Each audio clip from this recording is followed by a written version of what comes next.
राज्यातील स्थानिक स्वराज्य संस्थांच्या आर्थिक सक्षमीकरणाबाबत विधिमंडळात झाली चर्चा। राज्य एकसंध विकास नियंत्रण आणि प्रोत्साहन नियमावलीमध्ये आवश्यक बदल करण्यासह महानगरपालिकांना बॉन्ड्सच्या माध्यमातून निधी उभारता यावा यासाठी सरकारनं पावलं उचलण्याची आमदार सतेज पाटील यांची मागणी।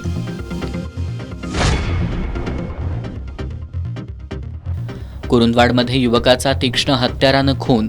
स्थानिक गुन्हे शाखेच्या पोलिसांनी अवघ्या 12 तासात खुनाचा छडा लावत तिघांना केली अटक। शिंदे सेनेचे आमदार संजय गायकवाड यांच्या वादग्रस्त वक्तव्याचा कोल्हापुरात ठाकरे गटाकडून निषेध। आमदार गायकवाड यांची प्रतिमा घोड्याच्या पायदळी तुडवत केलं अनोखं आंदोलन।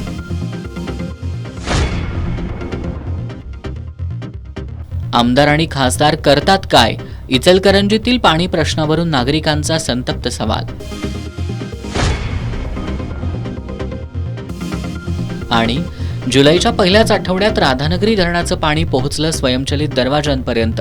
धरण क्षेत्रात यंदा विक्रमी पावसाची झाली नोंद।